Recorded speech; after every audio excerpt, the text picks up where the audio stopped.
International. Corruption in Sport. Part 1. Play up, play up. Match fixing is more common than ever. Regulators need to up their game. In 2008, Lou Vincent, a former New Zealand international cricketer, was playing in a now-defunct Indian T20 cricket league. A man claiming to represent a cricket bat manufacturer invited him to a hotel room. But instead of being shown bats, he was offered a prostitute and a wad of cash. He left, and now says he told his captain, Chris Cairns, what had happened, and that, rather than encouraging him to report what was clearly a match fixer's opening gambit, Mr. Cairns tried to recruit him to fix on his behalf instead. Mr. Cairns denies this, and won £90,000, or $122,000, in libel damages after suing a cricket official for accusing him of match fixing. In 2013, rumours and odd patterns of gambling made the authorities suspect Mr. Vincent, who had moved to England. The following year, he admitted to 18 charges of fixing and was banned from cricket for life.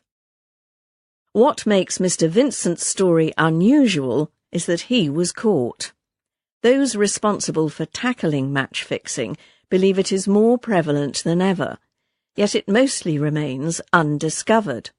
Each new case makes big news, like that of Khalid Latif, a Pakistani cricketer who had played in international matches.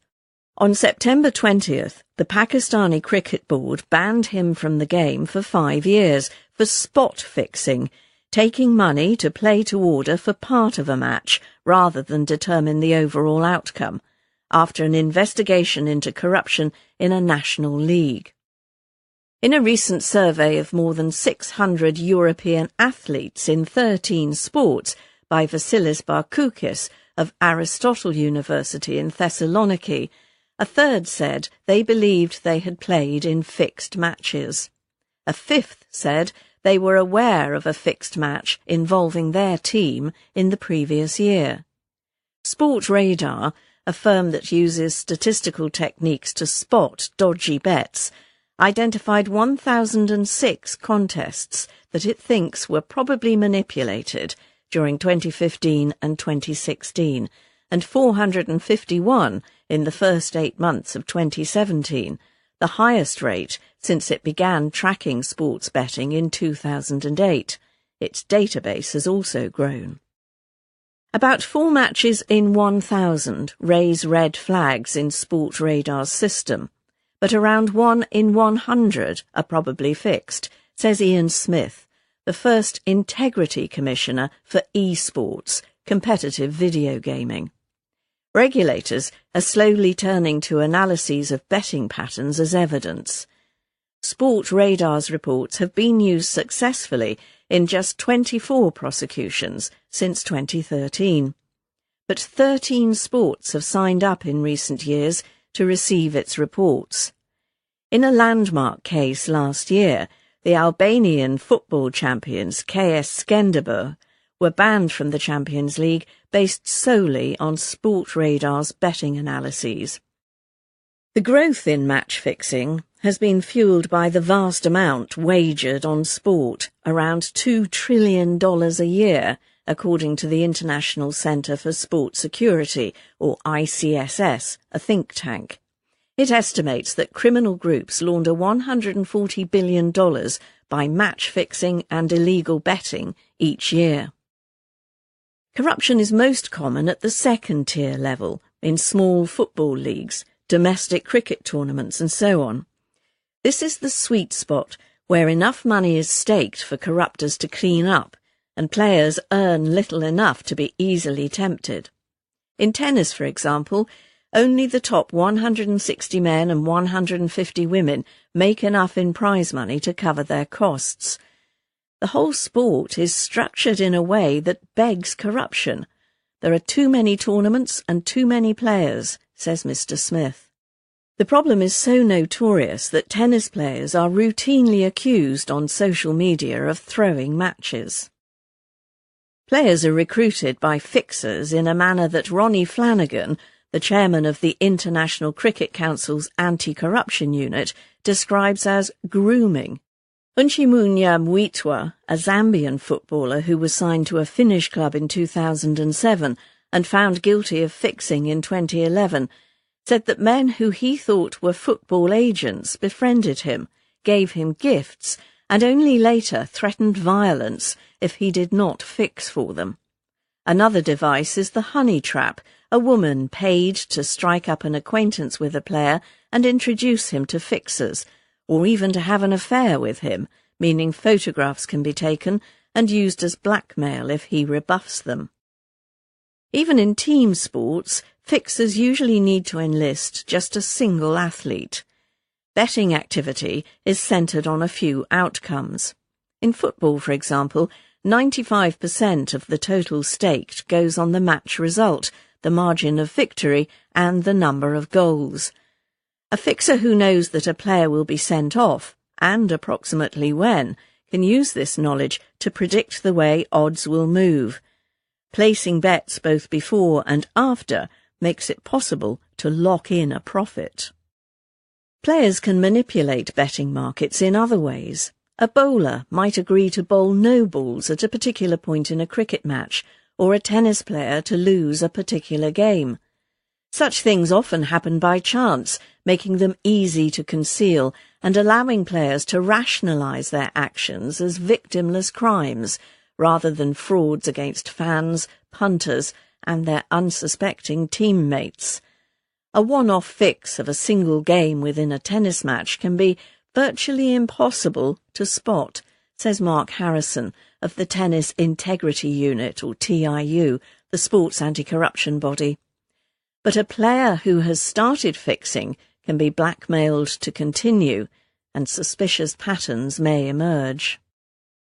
Making matters worse is a betting industry arms race, says Tom Mace from Sport Radar, with bookmakers taking bets on ever more matches, including at semi-professional, amateur and youth level. It is also hard to persuade players to be clean when there are so many questions about the probity of sports administrators, for example, over the choice of World Cup and Olympics hosts. And teams' financial interests are more enmeshed with bookmakers than they used to be. Until 2002, no Premier League football club had a bookmaker as a shirt sponsor. Now, 9 do. Most sports spend a minuscule fraction of revenue on anti-corruption measures, such as educating players and officials about fixers' methods, or on monitoring betting patterns and sending officials to tournaments. The TIU had just 5 staff as recently as last year. It now has 11, still not enough for a presence at every professional event. Its budget for 2017 is $3.2 million. It should be at least $10 million, Mr. Smith believes. Tennis authorities do not always realise how incriminating strange betting patterns can be, says Dan Weston, a sports and betting analyst. The TIU does not employ a full-time betting analyst. Many countries have no specific law against match fixing.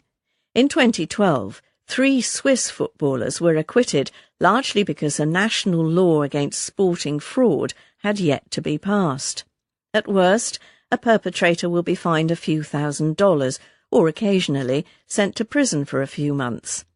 One notorious Singaporean match fixer, Wilson Raj Perumal, who has confessed to fixing dozens of matches, had contact with officials and players in at least 38 countries, including Mr. Mwitwa in Finland.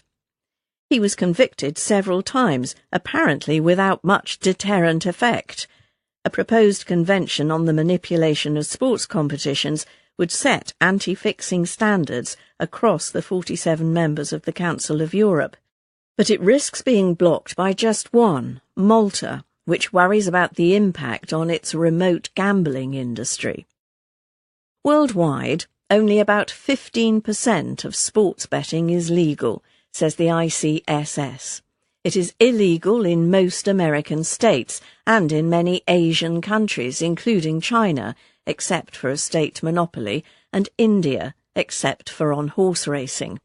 Illegality makes it harder to reveal fixing by following the money.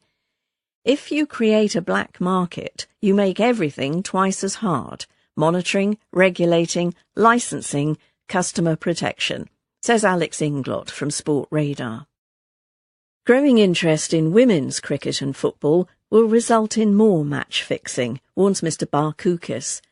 The Women's Cricket World Cup final in July had £78 million traded on Betfair, a record for any women's event with the sports betting exchange, and 860% more than the previous final in 2013.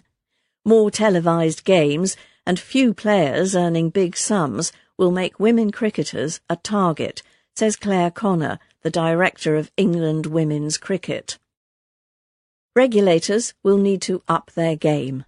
One woman cricketer recalls an anti-fixing talk at the Women's World Cup in 2014, which had clearly been copied wholesale from one for male players.